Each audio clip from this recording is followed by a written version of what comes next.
High, good afternoon. আজকে 30শে August শুক্রবার, এখন দুপুর 2:30 বাজে। এই দুপুর 2:30টার সময় তোমাদের সবাইকে আমার চ্যানেলে অনেক অনেক সুস্বাগতম জানিয়ে আজকের ভিডিও শুরু করছি। জাস্ট স্নান করে ঘরে এলাম, সকাল থেকে আজকের ভিডিও শুরু করিনি। এই একটু বেলা করেই ভিডিওটা শুরু করলাম। আশা করি তোমরা সবাই ভালো আছো, আমিও ভালো আছি। মাইক্রোওয়েভটা বন্ধ করলাম, একটু কচুর শাক আর কচু ভাজা গরম করে নিলাম। এই সময় স্নান ধান করে আমি সাধারণত একদম হিয়াকে আনতে যাওয়ার জন্য একটা চুড়িদার পরে নিই আর খাই না, কিন্তু আজকে মাত্র 2:30 বাজে। এই গরমের মধ্যে এত তাড়াতাড়ি চুড়িদার পরেই বা কি করব। আর দাঁড়াও, এটা একটা হোমমেড সিরাম, একটা স্প্রে বোতলে ভরে নিয়েছি, ফেস সিরাম। এর মধ্যে আছে চাল ধোয়া জল, গোলাপ জল, ইভিয়ন ক্যাপসুল আর রোজমেরি এসেন্সিয়াল অয়েল।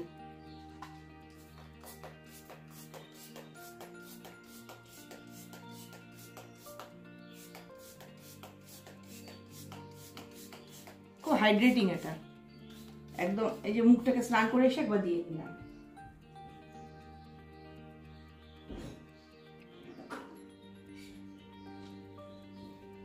এবার ওই এরকম বলে, ওসব তো আমার দ্বারা হয় না। ওটা আমি একটু এমনি হালকা হাতে একটু মিশিয়ে নিই।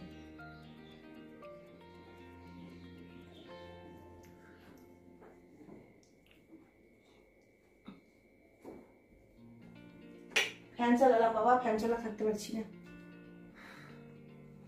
এটা মুখে বসে যাবে, তারপর সানস্ক্রিন মাখবো, বা যেটা আমি মাখি ল্যাকমে, সেই ক্রিমটা একটু পরে মাখবো। এটা বসুক,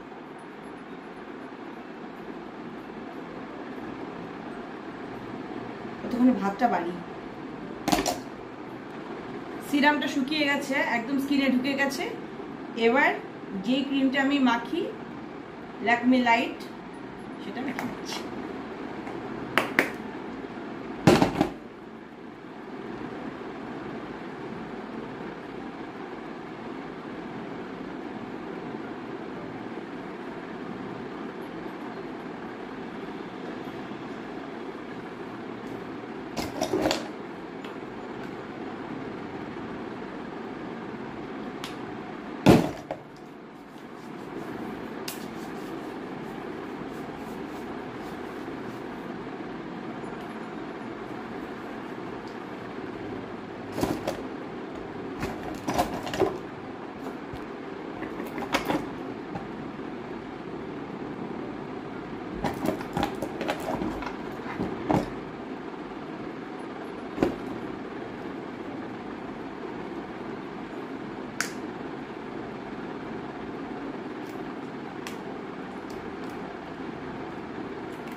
এগুলো কালকের রান্না করা, এটা তো পরশুদিন রান্না করা, ফ্রিজে ছিল, কালকে খেতেই ভুলে গেছি।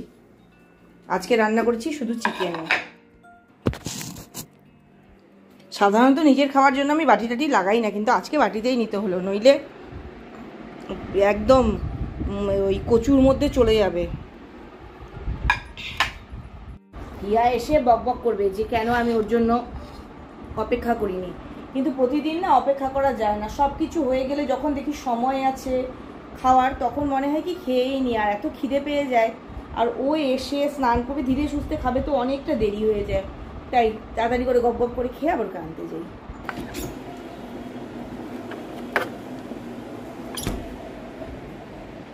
High, good morning. আজকে নেক্সট মর্নিং, সকাল সকাল দেখতে পাচ্ছ আমার হাতে আবার সেই বাড়িতে তৈরি সিরাম। সকালবেলা মুখ টুক ধুয়ে নিয়েছি, ধুয়ে এটা এখন স্প্রে করে দেবো।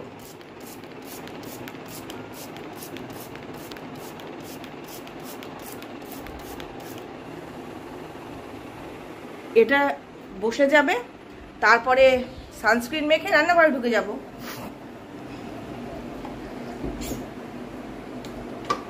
কালকে একটা কথা বলতে ভুলে গেছি যে এটা মাখতে গিয়ে কিন্তু চুলটাকে মানে চুলে পড়লে চলবে না এরকম কোনো ব্যাপার নেই, সব কিছুই চুলে চলে। আর গোলাপ জলও তো দেখছি আজকাল চুলে দেওয়ার জন্য দেখাচ্ছে। আমি জাস্ট একটু এরকম করে দিই, ইয়াও একটু এরকম করে হাত দিয়ে মিশিয়ে দেয়, হয়ে যায়। আমি তোমাদের সঙ্গে সাধারণত যখন কাজকর্ম করি তখনকার ভিডিও শেয়ার করি। তো সকালবেলায় সকালে না, আমি তো দুপুরে ভিডিও শুরু করেছিলাম, দুপুরবেলায় খেলাম দিলাম, তার ভিডিও করলাম, তারপরে আবার রাত্রি 9টার দিকে ভিডিও করা শুরু করব। জাস্ট রান্নাবান্নাগুলো একটু এগিয়ে নিচ্ছি যে হাতের কাজটা গুছিয়ে নিয়ে শুরু করি। মিক্সিতে বাটতে গেলাম মশলা, কাঁচা লঙ্কা, আদা, গোটা জিরে, এগুলো বাটছি।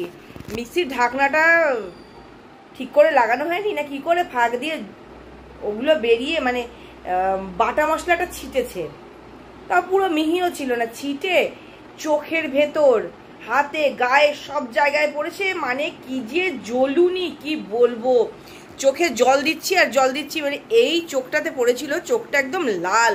ভাবলাম হলাম বুঝি কানা, তারপর দেখলাম না, কানা ঠানা কিছু হয়নি, ধীরে ধীরে জ্বলুনি। রাত্রিবেলা পুরো মানে একদম ফেস ওয়াশ দিয়ে মুখটা ভালো করে ধুয়েছি, হাত পাতে যেখানে পড়েছিল সবগুলোকে ফেস ওয়াশ দিয়ে ভালো করে পরিষ্কার করেছি, সাবান টাবান দিয়ে। তারপরে দেখলাম হ্যাঁ ধীরে ধীরে জ্বলুনিটা কমলো। আর যেদিন দিন খারাপ যায় তো খারাপ যায়, এই আঙ্গুলটায় পড়লো ডাল, আমি দিলাম ডাল সম্বার, ডাল কোথা থেকে ছিটে এসেছি এই আঙ্গুলটায় পড়লো, যাকে সাথে সাথে কলের তলা ধরে, কোথাও কিছু ঘটেনি, মানে চিহ্ন রেখে যায়নি, চাইও না পুজোর আগে যে কিছু চিহ্ন রেখে যাক। সেই কারণে আর কথা বলতে এলাম না। কি সুন্দর একটা নতুন কারণ পাওয়া গেল যে আমার এই জন্য ভিডিও শেষ হয়নি।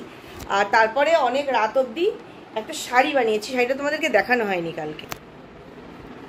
এই যে শাড়িটার মধ্যে খালি এরকম সুতো দিয়ে কতগুলো জবা ফুল বানানো ছিল। ওদিকে দুধ বসিয়ে রেখে এসেছি, ভুলে গেছি। শাড়ি দেখাতে গিয়ে শেষকালে দুধ আমার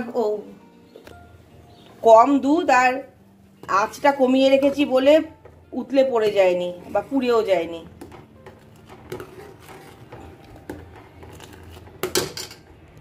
দুধ তো জাল দেওয়া হয়ে গেল, তাহলে এবার শাড়িটা দেখাতে চলে আসলাম। এই যে গোটা শাড়িটার মধ্যে না খালি কয়েকটা এরকম জবা ফুল ছিল, সেটাও কিন্তু মেশিনে বানানো, হাতে নয়। বউ করে ফ্যান চলছে, ফ্যানের শব্দের জন্য একটু অসুবিধা হবে জানি, তো যা গরম, বিনা ফ্যানে থাকতে পারবো না। সেই জন্য জবা ফুলগুলোর সঙ্গে কয়েকটা করে পাতা বানিয়ে দিচ্ছি, 3টে করে পাতা। এবার শুধু আঁচলের পোর্শনেই জবা ফুল ছিল, বাকি শাড়িতে আর কিছু নেই। সেই জন্যে শাড়িটাকে যাতে একটু ভরা ভরা দেখতে লাগে, তাই নিচে এরকম, বাবা এত পাতলা যে ফুলটা কেমন বোঝা যাচ্ছে না, একটা কাগজ ঢোকাই, এই যে এবার বোঝা যাচ্ছে। এরকম একটা জবা ফুল আর 3টে করে পাতা এরকম করে দিয়েছি, পাটটা ওপর নিচ দুদিকেই এরকম হবে। কমপ্লিট হয়ে গেলে অবশ্যই দেখাবো।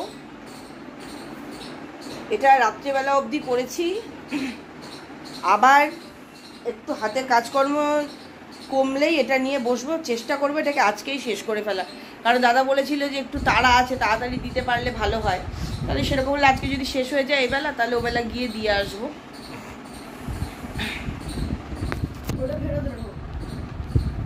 আর এখন রান্না বান্না শুরু করব। কিছুই নেই ঘরে, 3টে পটল, 3টে কাঁকরোল আর টমেটো, ক্যাপসিকাম এই সমস্ত পড়ে রয়েছে। আর রয়েছে শোলা কচুর কাঠ, দেখালাম না, যেটা বললাম না যে ফার্নিচার বানানো যাবে, এত মোটা কাঠ এনেছে, সেই কাঠটা রয়েছে। ওই কাঠের খানিকটাকে নিয়ে বাটা করব।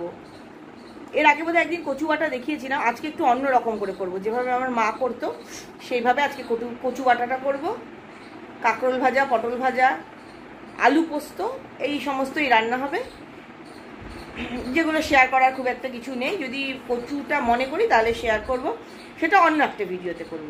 এই ভিডিওটা তো কালকে শুরু করে, এই ভিডিওটাকে এখানেই শেষ করে দিচ্ছি। যাওয়ার আগে যে কথাগুলো রোজ বলি আজও বলবো, সবসময় খুশি থাকতে হবে, সবসময় হাসতে হবে, আর সবসময় পজিটিভ থাকতে হবে আমার সঙ্গে, মানে ছোটোর সঙ্গে।